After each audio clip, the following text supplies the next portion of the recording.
சாதிக்க வேண்டும், ஒரு பெரிய லீடர்களாக இருக்கணும், ஒரு மூப்பர்களாக இருக்கணும், நீங்கள் உங்கள் குடும்பத்தை கட்டி எழுப்புனவர்களாக இருக்கணும் என்று ஆண்டவர் உங்களை தெரிந்தெடுத்திருப்பார். ஹல்லேலூயா.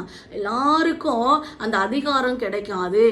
ஆண்டவர் யாரை நியமித்து உயர்த்தி வைக்கிறாரோ அவர்களுக்கு அந்த அதிகாரத்தை கற்றுக் கொடுப்பார். பாருங்கள், தாவீதுடைய வாழ்க்கையில அவனுடைய சகோதரர்கள் எல்லாம் இருக்கிறாங்க.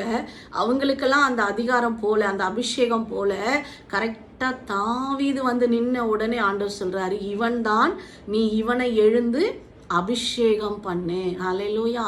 உங்க மேல இருக்கிற அபிஷேகம் வேற. நீங்கள் உலகத்தானோட போய் போட்டி போடாதீங்க, உலகத்தாங்கிட்ட போய் சண்டை போடாதீங்க, உலகத்து மனுஷங்களை பார்த்து பொறாமப்படாதீங்க. அவங்க எப்படி இருந்தாலும் அது வேற. நீங்கள் உங்ககிட்ட இருக்கிற அபிஷேகத்தை காத்து கொள்ளணும். உங்ககிட்ட வீண் சண்டை போட வருவாங்க, நீங்கள் உங்கள் வாயை மூடிட்டு போயிட்டே இருக்கணும்.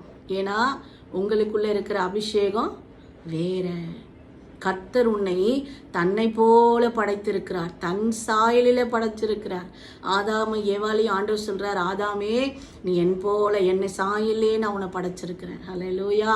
அப்போ நம்ம வளர வளர வளர வளர தாயின் கற்பத்தில் நம்ம பிறந்தாலும், நம்ம வளர்ச்சி அடைஞ்சாலும், நம்ம ரட்சிக்கப்பட்ட அபிஷேகம் பெற்ற போது நம்முடைய பேச்சு மாறும், நம்முடைய சாயல் மாறும்.